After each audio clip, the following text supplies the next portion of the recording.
All right, so this is our third question, and sure, and it's a longer question, and especially with the last part, part E. Part E that I added was not one of the questions, and I have to admit that it's a bit difficult.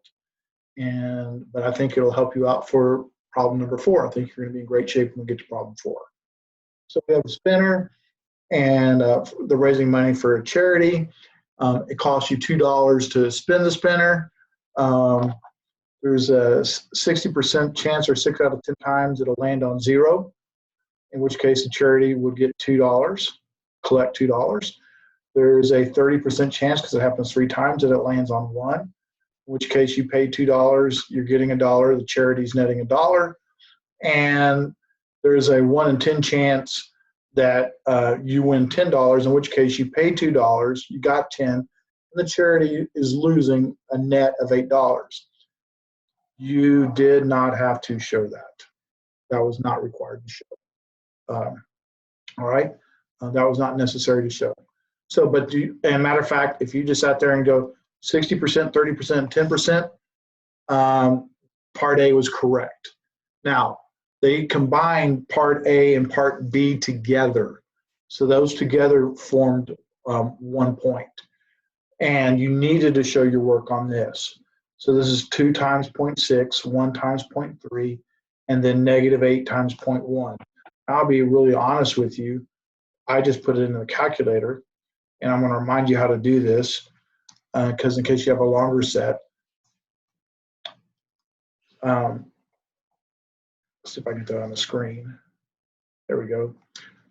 Winning $2, the charity getting $2, the charity getting $1, the charity losing $8. The probabilities are 0.6, 0.3, 0.1. Stat calc, 1 variable statistics. The winnings are in L1. The probabilities of those earnings are in L2. And we see that we end up with an expected value of 0.7. This is the work shown. All right, that's the expected amount. Obviously, with such a short list, you probably didn't need to put it in the calculator, but I wanted to remind you how to do that.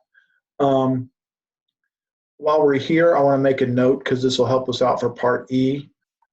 We're going to note that 2.93 is our standard deviation. So our standard deviation is 2.93. We're going to come back to that, okay? All right, so on average, the charity would expect to make 70 cents per play of the game. That's what that interprets. All right, so for every time someone spins it, ultimately they lose $2, they lose $1, or they net out $8. But on average, the charity expects to get 70 cents every time the game is played. All right, the charity would like to receive a net contribution of $500 from this game. In other words, after the evening's done, they want to win a total of $500. What's the fewest number of times a game must be played for the expected value to be at least 500? Well, if we're getting 70 cents per game, that's 5, and we play a total, and we need 500. All right, 500 divided by 0.7 is 714.286. I need to round up, and I'll explain why in just a moment. On average, we'd expect that the game would need to be played 750 times for the charity to raise at least 500. So we expect that the game would need to play 715 times. You need to say that. You need that sentence. Now, how did I know to round up? Because sometimes we tell you don't round up, and sometimes we tell you not to round up. If you're looking for the expected value, don't round up. Don't round at all. Just keep the decimals the way you have them. If you're looking for the sample size, round, and you'll round up every single time. So in this case, they're wondering how many times you're looking for n. If you're looking for n or a sample size, always round and always round up. Okay? Part D. Based on last year's event, the charity anticipates to spin the pointer game we played about 1,000 times. The charity would like to know the probability of obtaining a net contribution of at least 500 in 1,000 plays of the game. Well, we already know that they need to spin it 715 times. So we think there's a pretty good likelihood that that they're going to, with 1,000, I would think there's a pretty good likelihood that they're going to get their $500. All right. So X, wow, this is defined wrong. So I want the probability that X is greater than $500. So 500 minus the 700 that we expect, divided by the standard deviation. And they gave us these values. All right. So once again, since we're working with a normal,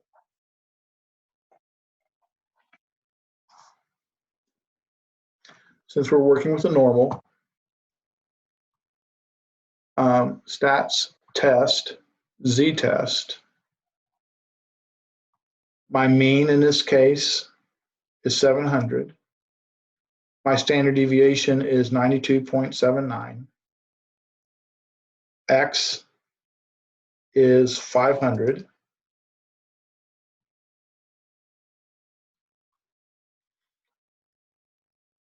And we end up getting a negative z value because we're playing it more times, but since we're shaded up, we have a 98.44% probability.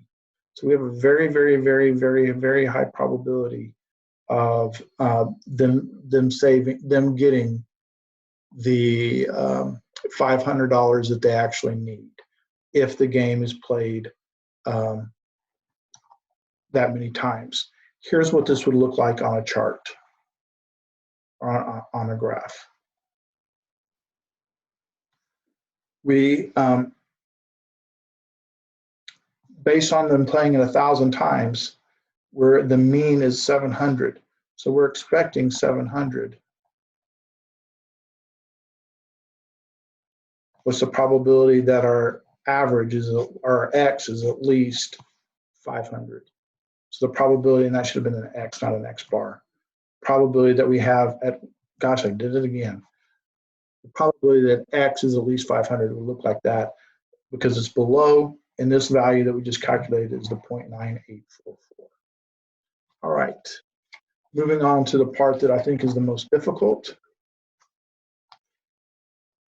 Show how the mean of $700 and the standard deviation of $92.79 for the 1,000 spins of the wheel in part B was calculated. Well, first off, in part B, we said we expect him to get 70 cents. So if we do it 1,000 times, it's 0.70 plus 0.7, or this 1,000 times 70 is 700. So that's how they got the mean. That's where that came from. All right. So now we need to go back and we need to calculate the standard deviation for a single spin. Standard deviation for a single spin, we have a 60% chance of getting a 2. Our mean is 70. We have a 30% chance of getting a 1. Once again, our mean is 0.7. That should be a 0.7. We have a 10% chance of losing $8, and our mean is 70. So we do that, and we end up getting 2.9343. And if you remember, I said, let's write that down earlier. That's because we actually used the calculator to do it. So that's where that came from. So this came from straight from the calculator, but this will be my work shown. And of course, you could have done the first one and the last one, and that would have taken care of work shown. But that's for a single spin. We didn't have a single spin. We had 1,000 spins. So we need to combine our standard deviations. So it's going to be standard deviation 1 plus standard deviation 2 plus standard deviation 3 up to 1,000. So it's going to look something like this, 2.3943. And remember, we have to square standard deviations. We can't add them directly. Plus that again, plus that again. Well, I'm going to do that 1,000 times. So 1,000 times that squared actually equals the $92.79. So basically, remember, we cannot just add standard deviations. We have to convert them to a variance, and then we take the square root of them. So in this time, standard deviation squared, or the variance plus the variance plus the variance 1,000 times, which is what we have here. Take the square root, and we end up getting $92.79. That, I think, is difficult, especially for this particular problem. but I wouldn't be surprised if they had us combine standard deviations, and we're going to get an opportunity to do that on the next problem. And the reason I added this is because I thought it would increase your likelihood of success on the next problem. So I'm going to stop recording.